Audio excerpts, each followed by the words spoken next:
नमस्कार दर्शक बंधु मु दिव्य आपण मानक स्वागत जनाऊँगी आज आउ गोटे नुआ भिडियो को। दर्शक बंधु ओडिशार समस्त श्रमिक भाई मानक पई आसिला आउ एक बड़ सुजोग। तेबे जो मानकर लेबर कार्ड नाही किंबा एप्लाई करि नाहंती तेबे सेमाने समस्त लेबर कार्ड एप्लाई करि दियंतु। वर्तमान एप्लाई चलीची। तेबे आपण मानक पाखरे जदि खंडिए लेबर कार्ड टी थिबो तेबे आपण मानकु सरकारक तरफरु बहुत किछि सहायता मिली थाए एही लेबर कार्ड माध्यम रे। तेबे आपण माने जल्दी ही आवेदन करि नियंतु। तेबे आपण माने जेकोसी प्रकार काम करुथले आपण माने एही लेबर कार्ड पई आवेदन करि परिबे। देखंतु गुटिए रहिछि ओडिशा कोठाबाड़ी जोंटा को आपण माने निर्माण कल्याण श्रमिक योजना कहउचंती। आउ गुटिए अणसंगठित क्षेत्र रे आपण मानकर लेबर कार्ड टी एप्लाई करा जाउची। तेबे जो माने कंस्ट्रक्शन बा कोठाबाड़ी निर्माण बा राजमिस्त्री भाबरे काम करुचंती तेबे सेमाने समस्ते एही निर्माण श्रमिक रे एप्लाई करिवे। एवं अन्यान्य जो माने रहिले 60टी अणसंगठित क्षेत्र रे काम करुथवा लोक माने जेमिति कि रंग मिस्त्री होंतु कि बढेई होंतु किबा जेकोसी जीविका आपण मानकर थाउ तेबे आपण माने अणसंगठित लेबर कार्ड को एप्लाई करि देबे। आवेदन करिया पई कोन कोन सब डॉक्यूमेंट आवश्यक एवं कोन कोन एथिरो आपण माने बेनिफिट पाइबे ए लेबर कार्ड माध्यम रे आपण मानकु आज मु जणेबी। तेबे समस्त किछि डिटेल्स ए वीडियो माध्यम रे जानिबा। तेबे देखंतु एही लेबर कार्ड आवेदन करिया पई आपण मानकर बयस 18 वर्ष रु 60 वर्ष बयस होइथिबा आवश्यक। आवेदन संपूर्ण ऑनलाइन माध्यम रे करिवे निज मोबाइल माध्यम रे करि परिबे नचेत आपण माने जनसेवा केंद्र को जाई करि परिबे। यार ऑफिशियल वेबसाइट रहिछि www.nirmanashramiko.odisha.gov.in।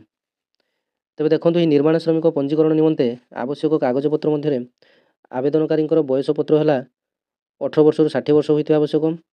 विगत 1 वर्ष मध्यरे जेकोसी कोठाबाड़ी किंबा अन्यान्य निर्माण कार्य रे अंतत 90 दिन कार्यर प्रमाण बा सर्टिफिकेट ऑफ एम्प्लॉयमेंट आपण माने एबे जदि कोनसी लोकंक अंडर काम करूचंती किंबा सरकारी काम कोनसी करूचंती कोठाबाड़ी किंबा अन्यान्य निर्माण कार्य रे आपण माने जदि नियोजित होइचंती तेबे तार एक प्रमाण पत्र बा सर्टिफिकेट आवश्यक।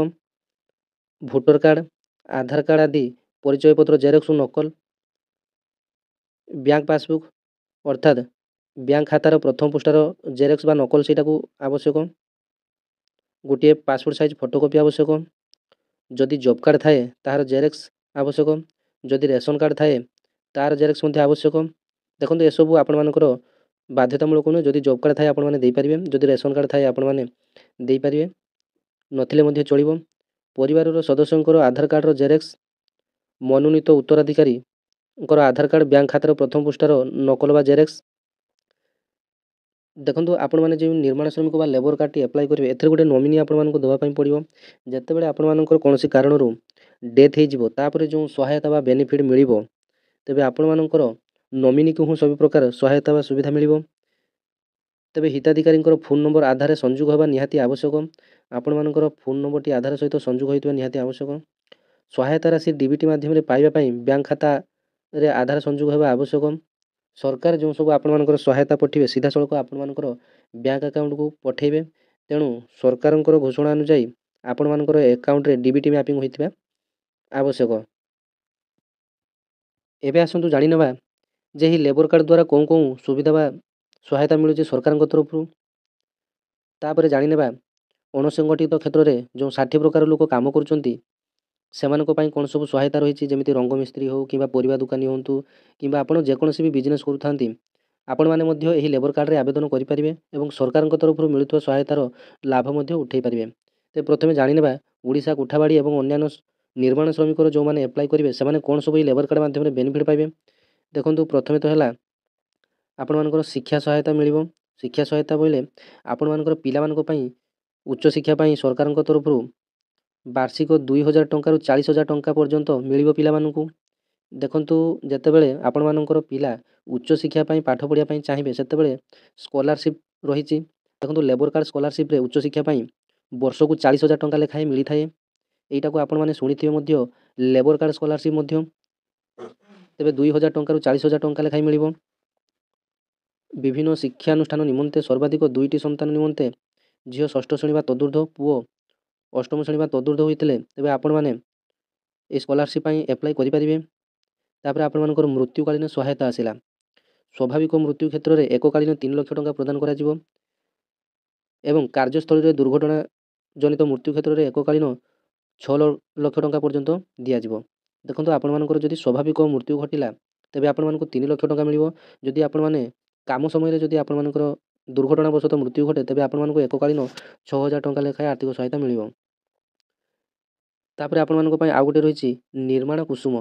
ସରକାରୀ ଶିକ୍ଷାନୁଷ୍ଠାନରେ ITI ଏବଂ ପଲିଟେକ୍ନିକ୍ ଶିକ୍ଷା ବାବଦରେ ସମସ୍ତ ଆର୍ଥିକ ସହାୟତା ସରକାରଙ୍କ ତରଫରୁ ପ୍ରଦାନ କରାଯିବ। ଯଦି ଆପଣମାନଙ୍କର ବାପାଙ୍କର କିମ୍ବା ଆପଣମାନଙ୍କର ଘରର ଯଦି ଲେବର କାର୍ଡ଼ଟିଏ ଅଛି ତେବେ ଆପଣମାନଙ୍କର ପିଲା ଯଦି ITI ପଢ଼ୁଥିବ କିମ୍ବା ପଲିଟେକ୍ନିକ୍ ପଢ଼ୁଥିବ ତେବେ ସରକାର ସମସ୍ତ ଖର୍ଚ୍ଚ ବହନ କରିବେ ଏବଂ ଆର୍ଥିକ ସହାୟତା ଯୋଗାଇବେ। ତାପରେ ଦେଖନ୍ତୁ ଅନ୍त्यେଷ୍ଟି କ୍ରିୟା ପାଇଁ ଏକକାଳୀନ 5,000 ଟଙ୍କା ପ୍ରତ୍ୟେକ ପଞ୍ଜୀକୃତ ନିର୍ମାଣ ଶ୍ରମିକଙ୍କ ନିମନ୍ତେ 60 ବର୍ଷ ପର୍ଯ୍ୟନ୍ତ। ଯଦି ତାଙ୍କର 18 ବର୍ଷରୁ 60 ବର୍ଷ ବୟସ ମଧ୍ୟରେ ଯଦି ମୃତ୍ୟୁ ଘଟୁଛି ତେବେ ଅନ୍ତ୍ୟେଷ୍ଟି କ୍ରିୟା ପାଇଁ ସରକାରଙ୍କ ତରଫରୁ 5,000 ଟଙ୍କା ଲେଖାଏଁ ଆପଣମାନଙ୍କର ଅନ୍ତ୍ୟେଷ୍ଟି କ୍ରିୟା ପାଇଁ ମିଳିବ। ତେବେ ଏସବୁ ସହାୟତା ପାଇବା ପାଇଁ ଆପଣମାନଙ୍କୁ ଅନଲାଇନ୍ ମାଧ୍ୟମରେ ହିଁ ଆବେଦନ କରିବା ପାଇଁ ପଡ଼ିବ। ଯେମିତି ଭାବରେ ଆପଣମାନେ ଅନଲାଇନ୍ ଆପ୍ଲାଏ ବର୍ତ୍ତମାନ କରୁଛନ୍ତି ସେମିତି ଏହାର ସହାୟତା ପାଇବା ପାଇଁ ଅନଲାଇନ୍ ଏହାର ୱେବସାଇଟ୍ଟିକୁ ଭିଜିଟ୍ କରି ଅନଲାଇନ୍ ଆପ୍ଲାଏ କରିବା ପାଇଁ ପଡ଼ିବ। ତେବେ ଦେଖନ୍ତୁ ବିବାହ ସହାୟତା ଯଦି କଥା କହିବା 50,000 ଟଙ୍କା ଲେଖାଏଁ ମିଳିବ। ସର୍ବାଧିକ 2ଟି କନ୍ୟା ସନ୍ତାନ ପାଇଁ ଆପଣମାନେ 1 ଲକ୍ଷ ଟଙ୍କା ପାଇପାରିବେ। ଦେଖନ୍ତୁ ଯାହାଫଳରେ ଆପଣମାନଙ୍କର କିଛି ତ ଆର୍ଥିକ ବୋଝ କମିବ। 50,000 ଟଙ୍କା ଲେଖାଏଁ ପ୍ରତ୍ୟେକ ଝିଅ ପିଲା ପାଇଁ ସରକାର ଆପଣମାନଙ୍କୁ ଦେବେ ଯଦି ଆପଣମାନଙ୍କର ଖଣ୍ଡିଏ ଲେବର କାର୍ଡ଼ଟି ଅଛି। ଦୁର୍ଘଟଣା ଜନିତ ଅକ୍ଷମତା ସହାୟତା ଯଦି ଆପଣମାନଙ୍କର ଦୁର୍ଘଟଣା କୌଣସି ଘଟେ ଏବଂ ଯଦି ଆପଣ ସମ୍ପୂର୍ଣ୍ଣ ବିକଳାଙ୍ଗ ହୋଇଗଲେ ତେବେ ସେହି କ୍ଷେତ୍ରରେ 1,50,000 ଟଙ୍କା ପର୍ଯ୍ୟନ୍ତ ଆର୍ଥିକ ସହାୟତା ସରକାରଙ୍କ ତରଫରୁ ଦିଆଯିବ। ତାପରେ ଆସନ୍ତୁ ଜାଣିବା ପ୍ରସ୍ତୁତିକାଳୀନ ସହାୟତା 10,000 ଟଙ୍କା ଲେଖାଏଁ ସର୍ବାଧିକ 2 ଗୋଟି ଛୁଆ ପ୍ରସବ ନିମନ୍ତେ। ଯେତେବେଳେ ଆପଣମାନଙ୍କର ସ୍ତ୍ରୀ ବା ଘରେ ଯେକୌଣସି ଜଣେ ପ୍ରେଗନେଣ୍ଟ ହେଲେ ତେବେ ତାଙ୍କୁ ପ୍ରସୂତିକାଳୀନ ସହାୟତା ମିଳିବ ସରକାରଙ୍କ ତରଫରୁ 10,000 ଟଙ୍କା ମିଳିବ ସର୍ବାଧିକ 2ଟି ଛୁଆ ପ୍ରସବ ନିମନ୍ତେ।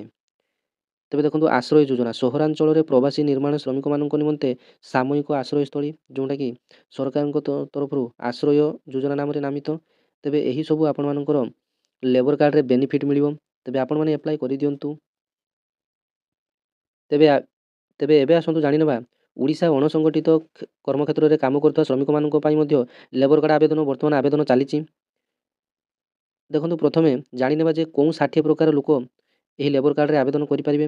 ବୁଲା ବିକାଳି, କ୍ଷୁଦ୍ର ବ୍ୟବସାୟୀ, ଘରୋଇ ଶ୍ରମିକ, ରିକ୍ସା ଚାଳକ, ମୁଚି, କୃଷି ଶ୍ରମିକ, ସଫେଇ କର୍ମଚାରୀ, ଖବର ବିକ୍ରେତା, ମାଛ ଧରାଳି, ବଢ଼େଇ, ଜରି ଗୋଟାଳି, କତା ଶିଳ୍ପ, ମାଂସ କଟାଳି, ଦୁଗ୍ଧ ବିକ୍ରେତା, ରଙ୍ଗମିସ୍ତ୍ରୀ, ଫୁଲ ଦୋକାନୀ, ସମସ୍ତ ପ୍ରକାର କାରିଗର, ଝୋଟ ଚାଷ ଆପଣ ଯେକୌଣସି ବି ବିଜନେସ୍ ବା ବେପାର କରୁଥାନ୍ତି ତେବେ ଆପଣମାନେ ଏହି ଓଡ଼ିଶା ଅଣସଂଗଠିତ ଶ୍ରମିକ ସାମାଜିକ ସୁରକ୍ଷା ବୋର୍ଡ଼ରେ ଅର୍ଥାତ୍ ଆପଣମାନେ ଲେବର କାର୍ଡ଼ ପାଇଁ ଆବେଦନ କରିପାରିବେ।